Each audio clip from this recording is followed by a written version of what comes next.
Halo teman-teman, balik lagi bareng gua Siopi. Jadi pada video kali ini gua akan membawakan sebuah konten, yaitu bedah kata. Apa itu bedah kata?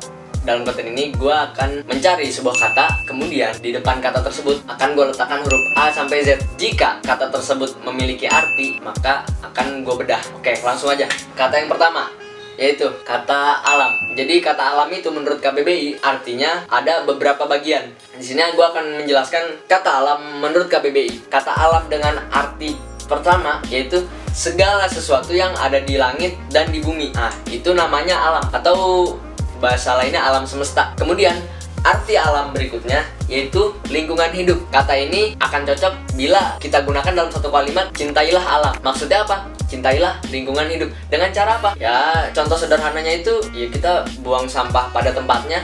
Nah, itu termasuk bentuk mencintai alam. Kemudian di dalam KBBI, kata alam ini memiliki gabungan kata yang menurut gue cukup banyak. Dan di sini gue akan menjabarkan satu persatu. Pertama, yaitu alam akhirat. Alam akhirat adalah alam setelah kehidupan. Kemudian alam arwah. Alam arwah ini tempat arwah berada sesudah orang meninggal. Kemudian alam astral. Alam astral adalah tempat roh halus atau roh yang sudah meninggal.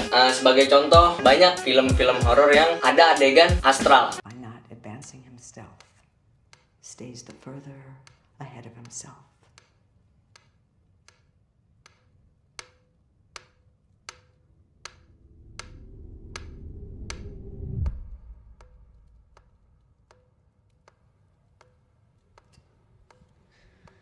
It's useless. I have no idea what I'm doing.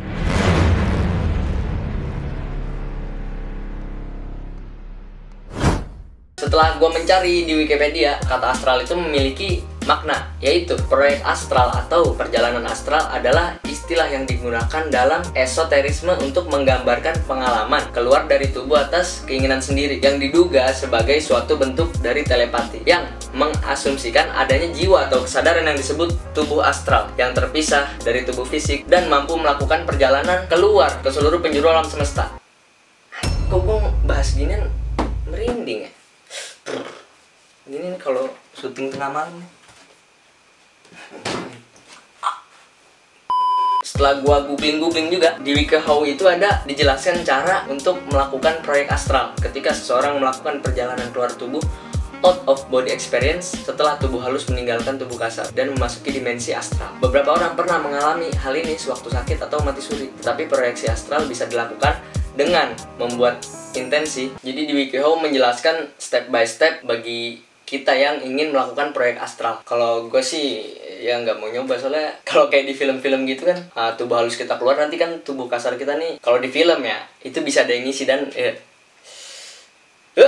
merinding gila. Oke, next. Gabungan kata dari kata alam berikutnya yaitu alam baka. Nah, alam baka ini bukan baka dalam arti Jepang yang artinya idiot. Kata baka ini berartikan tempat kekal roh manusia yang telah meninggal. Kata gabungan berikutnya adalah alam barzah. Alam barzah adalah alam pada waktu mati dalam kurung sampai dibangkitkan dari mati pada hari kiamat. Dan kata lain dari alam barzah adalah alam kubur dan alam samar. Kata gabungan alam berikutnya itu alam goib. Alam goib adalah alam yang berada di luar jangkauan manusia, tempat makhluk halus dan tenaga yang luar biasa. Ini tadi bahasnya yang agak berbau-bau. Kemudian kata gabungan berikutnya adalah alam pikiran. Nah, alam pikiran ini adalah segala tempat yang ada di pikiran. Jadi alam pikiran itu tempatnya overthinking dan negative thinking. Jadi pokoknya tuh overthinking tuh dari jam 10 malam tuh udah ngantuk tapi overthinking, mikir-mikir gak jelas, tidurnya habis subuh itu. Nah, itu tempatnya di alam pikiran. Kata gabungan dari kata alam berikutnya yaitu alam rahim. Alam rahim adalah alam pada saat manusia masih dalam kandungan ibu. Tadi gue udah menjelaskan kata alam dalam satu sisi, dan kata alam itu memiliki makna di sisi lain. Contohnya itu kata alam yang ada dalam kata pengalaman. Nah, kata pengalaman sendiri di KBBI artinya adalah yang pernah dialami dalam kurung dirasai, dijalani, ditanggung, dan sebagainya. Kemudian, kata turunan dari kata alam ini adalah mengalami, yaitu merasai dalam kurung menanggung atau menjalani suatu peristiwa dan sebagainya. Contoh kalimat di KBBI, selama di rantau ia mengalami banyak kesulitan. Berarti dia menjalani banyak kesulitan atau menanggung banyak kesulitan. Kata turunan berikutnya yaitu berpengalaman. Kata berpengalaman ini artinya ya mempunyai pengalaman. Contohnya adalah orang yang lebih tua itu lebih banyak pengalaman. Biasanya emang yang lebih tua tuh lebih berpengalaman. Gabungan kata dari kata alam yang ini. Pertama adalah pengalaman keluar jasad. Artinya nggak beda jauh sama proyek astral tadi, perasaan melayang keluar dari tubuh. Kemudian pengalaman manis. Pengalaman manis adalah pengalaman yang menyenangkan, bukan pengalaman lu makan gula. Kemudian pengalaman pahit, ya pengalaman yang tidak menyenangkan. Kemudian pengalaman pribadi. Pengalaman pribadi adalah pengalaman yang dialami seseorang dalam kehidupannya. Jadi setiap orang itu mempunyai pengalaman pribadi masing-masing. Kata gabungan berikutnya itu pengalaman spiritual. Pengalaman spiritual. Itu pengalaman yang berkaitan dengan kejiwaan, dalam kurung rohani, batin, dan sebagainya. Dari kata alam ini, gue akan mencari hal terkait yang benar-benar sering kita dengar atau relate lah, atau relate di sekitar kita, yaitu pecinta alam. Yang langsung terbayang adalah orang hobi naik gunung. Di sini gue mau jelasin arti dari pecinta alam itu. Sebenarnya nggak harus lu jauh-jauh lu naik gunung sampai puncak terus diposting captionnya segala macam tentang alam. Kalau makna pecinta alam berdasarkan arti alam yang gue ambil tadi, yaitu mencintai lingkungan, adalah pencinta lingkungan yang menjaga alam. Bentuk contoh yang paling gampang adalah membuang sampah pada tempatnya. Ada orang nih, dia hobi buat naik gunung, oh pecinta alam kan. Jadi percuma kalau dia di gunung buang sampah sembarangan, yang mana itu udah jelas-jelas menunjukkan bahwa dia tidak mencintai lingkungan. Apalagi di gunung kan, maksudnya gunung kan benar-benar jauh dari kota. Kalau emang lu bener cinta alam atau cinta lingkungan, ya dimulai dari diri sendiri dan dimulai dari hal-hal yang kecil. Sebagai contoh yaitu buang sampah pada tempatnya. Biasanya lu kan pakai tisu tuh buat ngelap-ngelap yang lengket tuh, ya kayak buat ngelap ini pilek kan. Nah itu dibuangnya pada tempatnya, jangan buang sembarangan gitu. Kita sudah selesai membahas kata alam. Kemudian gua akan menambah huruf agar menemukan kata yang pas untuk kita bedah lagi. Alam, balam, calam, dalam. Nah, gue langsung nemu kata dalam. Kata dalam di KBBI artinya sangat banyak. Nah, menurut KBBI, kata dalam memiliki makna yaitu jauh ke bawah, dalam kurung dari permukaan. Laut itu sangat dalam, berarti jauh ke bawah nih. Ini permukaan, ini dalam nih, jauh ke bawah. Arti berikutnya itu jauh masuk ke tengah, dalam kurung dari tepi. Ini contohnya tengah hutan. Jadi kan tengah hutan itu, hutan kan ada tepinya tuh. Nah kalau kita masuk terus sampai tengah, berarti kita di dalam hutan. Arti kata dalam berikutnya itu sampai ke lubuk hati. Kata ini relate jika dikaitkan tentang cinta, dendam, penderitaan, dan sakit hati. Jadi artinya sampai ke lubuk hati atau betul-betul terasakan di hati. Sebagai contoh dalam sebuah kalimat itu, cintanya kepada gadis itu sangat dalam. Berarti dia mencintai gadis itu sampai ke lubuk hati atau benar-benar terasakan di hati. Kemudian arti berikutnya adalah bagian yang di dalam bukan di luar. Ya udah jelas lah pokoknya. Kemudian arti dalam berikutnya adalah lingkungan daerah sendiri. Contoh, orang dalam. Dia orang dalam itu berarti dia orang yang tinggal di lingkungannya sendiri. Istilah orang dalam ini sering digunain di dunia pekerjaan. Jadi dikasih jalan. Jadi usaha tidak mengkhianati hasil. Kemudian kata dalam berikutnya menunjukkan artinya itu batin. Mata batin, maaf lahir batin, nafkah lahir batin. Arti dalam berikutnya yaitu yang tidak tampak dari luar. Hal ini berkaitan tentang penyakit. Contohnya kan kayak sakit hati nih. Ya dalamnya sakit nih, cuma wajah harus tetap tersenyum. Kata dalam ini mempunyai lawan kata. Lawan katanya adalah dangkal. Oke. Itulah beberapa arti menurut KBBI dari kata dalam. Kemudian kata imbuhan dari kata dalam adalah kedalaman. Kedalaman adalah jarak dari permukaan sampai ke dasar. Contoh gampangnya, kedalaman Palung Mariana mencapai 11.000 meter. Bahkan sampai-sampai di Palung Mariana itu kapal selam nggak bisa menggunakan awak karena tekanan batin. Karena tekanan air laut yang begitu jadi gini, gitu tuh tekanannya. Kemudian kata imbuhan berikutnya itu mendalami. Mendalami ini adalah mempelajari atau meresapi. Contoh, gua mendalami ilmu matematika. Berarti gua mempelajari dengan sungguh-sungguh ilmu matematika. Jadi 1 tambah 1 itu sama dengan 2. Nah gitu, itu gua mendalami itu. Kata imbuhan berikutnya adalah sedalam-dalamnya, yang berartikan sungguh-sungguh. Kemudian kata imbuhan berikutnya adalah terdalam. Contoh dari kata terdalam adalah gini nih. Aku mencintaimu dari lubuk hati terdalam. Tapi kalau kamu nggak cinta ya aku lubuk hatinya yang dangkal aja lah, nggak usah yang dalam-dalam, soalnya kalau dalam takut gak bisa berenang. Hal yang terkait dengan kata dalam, yang pertama itu suku pedalaman. Hal terkait berikutnya itu dalam negeri. Cintailah produk dalam negeri.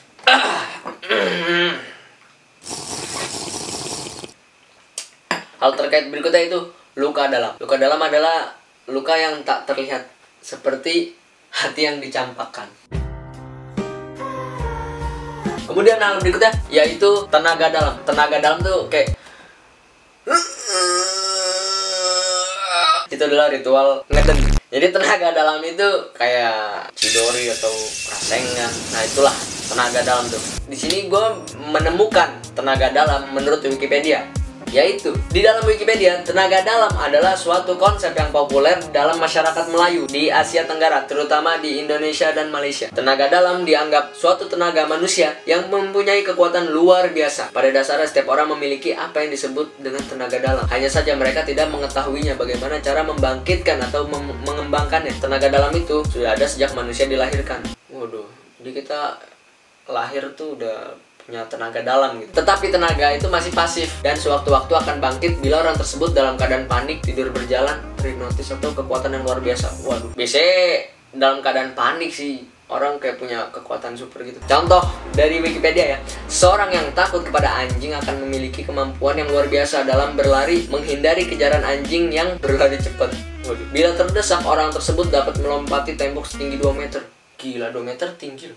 Rasa takut yang berlebihan tersebut dapat membangkitkan tenaga dalam yang sedang tidur. Tenaga dalam tersebut bangkit dan tersalur pada kedua kakinya yang dipergunakan untuk berlari. Tetapi setelah berhasil menyelamatkan diri, kekuatan itu reda dan energi itu tidur kembali. Kemudian orang itu baru menyadari bahwa dirinya telah melakukan sesuatu yang luar biasa.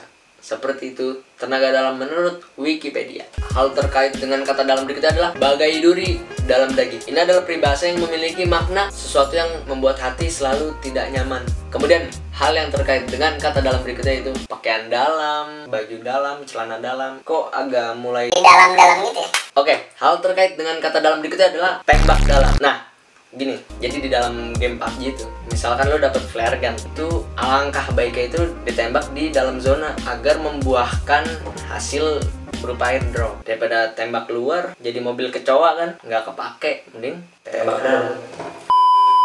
Hal terkait dengan kata dalam berikutnya yaitu masuk ke dalam. Di sini gue ada sebuah teori konspirasi. Enggak konspirasi sih, maksudnya teori yang gue sendiri masih bingung. Nih contoh gini nih, kan maju ke depan nih, mundur ke belakang, masuk ke dalam, keluar nih, keluar kemana? Keluar di luar atau keluar di dalam? Oke, kita dari tadi ngomongin dalam nih, membahas sesuatu yang benar-benar dalam, dan kita sudah selesai dengan kata dalam. Kata setelah dalam, alam, falam, galam, halam, ialam, jalam, kalam. Oke, kata kalam.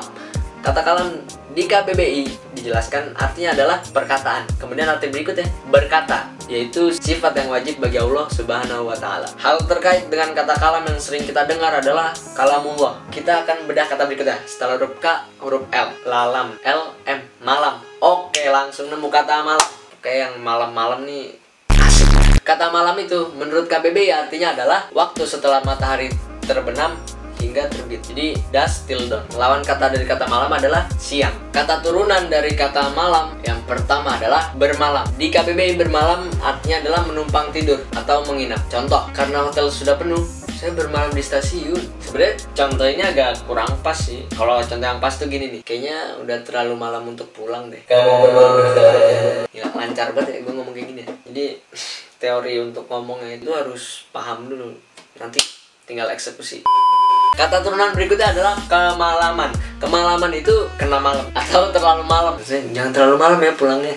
Tuh. Kata turunan berikutnya adalah semalam. Artinya adalah satu malam, malam kemarin, malam sebelum hari ini, atau malam tadi. Jadi semalam gue habis makan dan minum biar nggak seret. Kata turunan berikutnya adalah semalaman. Di semalaman itu adalah sepanjang malam, segenap malam, satu malam penuh, atau semalam suntuk. Ini contoh di KBBI ya, contoh di KBBI. Gadis itu sanggup berdansa semalaman. Biasanya dansa di clubbing-clubbing gitu kan, sampai tepar.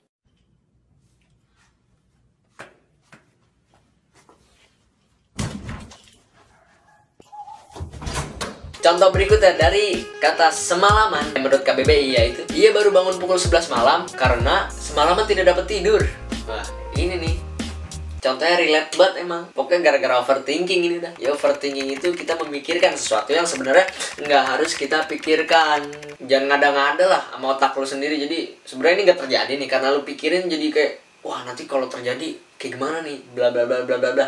Akhirnya lo overthinking tuh. Kemudian gabungan kata dari kata malam. Yang pertama yaitu malam buta. Jadi malam buta ini waktu yang sangat gelap. Kalau malam kan buta nih. Nah, kalau siang itu bolong. Nah, lu tau gak kenapa siang bolong? Itu gue yang ngebor tuh. Ini gue bor sampai bolong. Tidak lucu. Oke, siap. Kemudian malam gembira. Malam gembira adalah pertemuan pada malam hari untuk bersenang-senang. Kemudian gabungan kata berikutnya adalah malam inai. Ini juga gue baru denger nih, malam inai. Malam inai di KBBI artinya adalah malam menjelang hari perkawinan. Dalam kurung, pada waktu itu mempelai perempuan dihiasi. Setelah gue cari, malam inai di Google adalah malam terakhir bagi calon pengantin wanita Minangkabau merasakan kebebasan sebagai wanita lajang. Kemudian gabungan kata berikutnya adalah malam minggu. Jadi malam minggu itu malam menjelang hari Minggu. Biasanya orang kebanyakan pada ngedet, pada kencan gitu, kencan total. Jadi orang itu harus totalitas.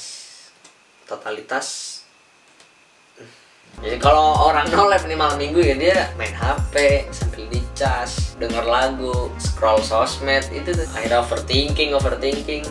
Tidurnya pagi. Itu sebenarnya kebiasaan buruk yang harus diubah sih. Jadi kebiasaan tidur di atas jam 10 itu sebenarnya nggak sehat. Ya walaupun nanti waktu tidur kita tukar ya, jadi siang jadi waktu tidur, malam jadi waktu melek, sebenarnya itu nggak bagus juga untuk kesehatan. Soalnya yang gua rasain tuh kalau emang lu bangun pagi ya, itu lu langsung beraktivitas, itu lu bakal ngerasain kayak hari-hari lu tuh, wih gila nih, hari-hari saya produktif sekali. Oke, kita lanjut ke kata ini.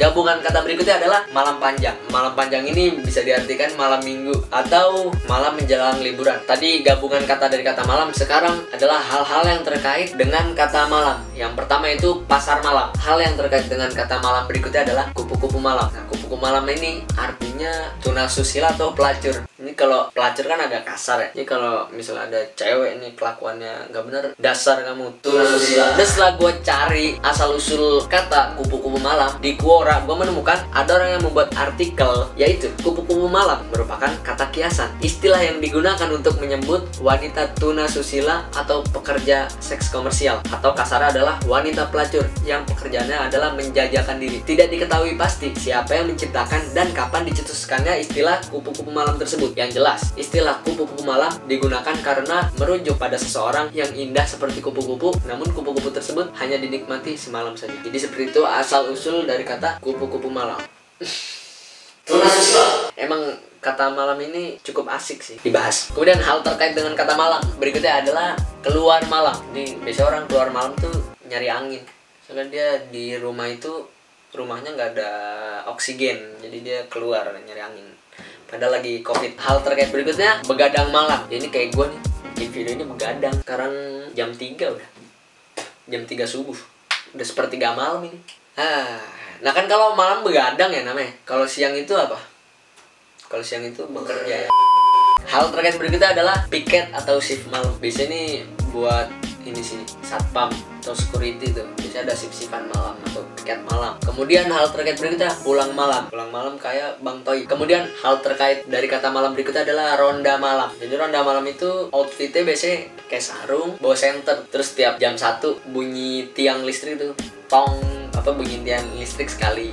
Kalau jam 2 2 kali, jam 3 3 kali, jam 6 udah pagi dong, nggak bakal ronda. Hal terkait berikutnya adalah makan malam. Bahasa Inggrisnya dinner. Kalau gua dinner tuh taunya dinner dash. Main game dinner dash itu melatih kecekatan, gila. Kudu mencet kan. Itu misalnya orang di depan kasir nggak kita layanin tuh nanti marah tuh. Marah nanti kita kasih permen. Hal terkait berikutnya adalah tidur malam. Yang dari tadi gua bahas itu tidur malam di bawah jam 10 adalah sesuatu yang sangat susah dilakukan. Itu menurut gua sih, cuma nggak tahu menurut kalian gimana kan. Cuma kalau gua sendiri emang jam 10 malam tuh belum ada ngantuk-ngantuknya gitu. Sekali tidur jam 8 kan, bangun jam 10 tuh udah melek sampai pagi tuh udah. Kemudian nih, hal terkait dengan kata malam berikutnya adalah cinta satu malam. Istilah lainnya adalah one night stand. Tahu kalau ditranslate itu artinya satu malam berdiri. Jadi semalaman tuh tegak tuh. Ada yang tegak tapi bukan keadilan. Istilah one night stand atau cinta satu malam ketika gua searching di Google dijelaskan, one night stand adalah istilah yang sering digunakan untuk menyebut hubungan.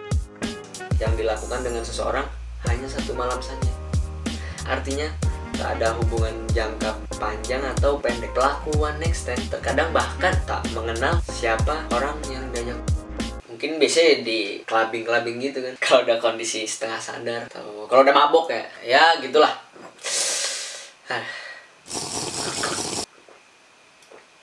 Dari kata malam ini kita udah ngebahas artinya, lawan katanya, gabungan kata, bahkan hal-hal terkait yang sebenarnya nggak ada kaitannya, cuma gue kait-kaitin aja ya kan. Saudara, kalian tahu gak sih kata malam itu memiliki keunikan. Kata malam dibalik tak dibaca tetap malam. Oke, kata malam sudah selesai.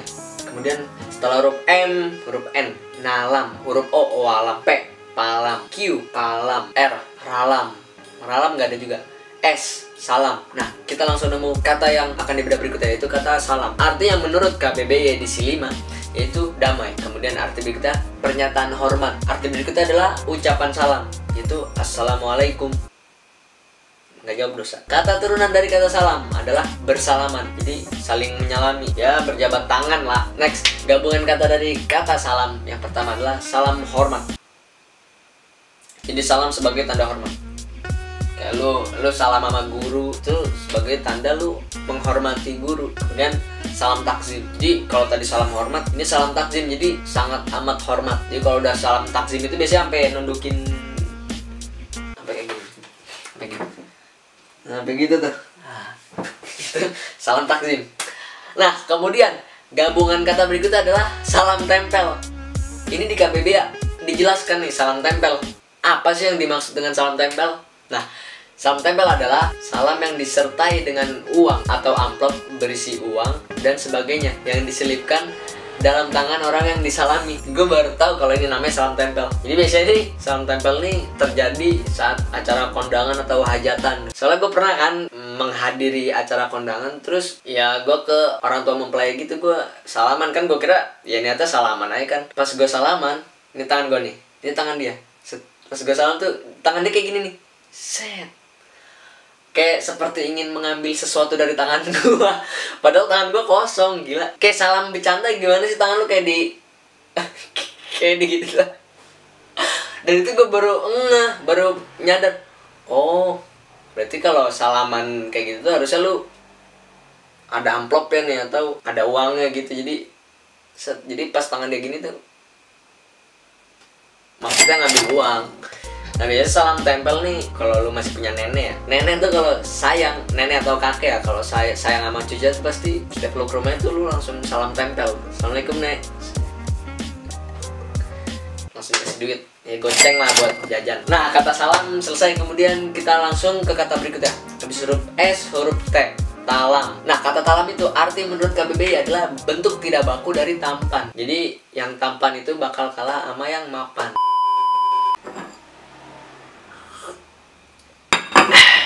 Nah, aduh, yang paling relate sih dari kata talam itu ya kue talam. Menurut Wikipedia, kue talam adalah salah satu jenis makanan camilan tradisional Indonesia. Jadi mudah ditemukan di mana-mana di semua daerah Indonesia. Di bulan puasa, kue talam merupakan salah satu menu buka puasa yang cukup populer. Kue talam umumnya dibuat dengan bahan baku tepung-tepungan seperti tepung beras, tepung singkong atau tapioka, tepung terigu atau tepung sagu. Nah, ini gue nggak bakal jelasin resepnya ya. Kalau emang lu penasaran, cari aja di Wikipedia, ada kok dikasih tahu bahannya dan takarannya. Oke, kata talam udah selesai gue bedah. Kemudian kita lanjut setelah huruf T, walam, gak nyambung. V, palam. W, walam. X, salam. Y, yalam. Z, zalam. Nah, sepertinya udah nggak ada kata lagi yang harus dibedah. Jadi pada bedah kata kali ini kita mendapatkan 6 kata yang bisa dibedah. Alam, dalam, kalam, malam, salam, talam. Alam itu sendiri agak berbau-bau horor gitu ya. Kemudian kata dalam, kalau yang ini agak berbau-bau menyenangkan. Setelah dalam kata kalam, kemudian malam. Nah, malam ini berbau-bau malam. Kemudian salam dan talam. Oke, mungkin cukup sekian. Semoga kalian terhibur atau enggak kalian mendapatkan sesuatu yang bermanfaat dari video ini. Kalau emang yang tadi gue sampein nggak bermanfaat, ya udah. Karena gue emang bikin video ini karena gue suka. Oke, gue si Oki. stay humble.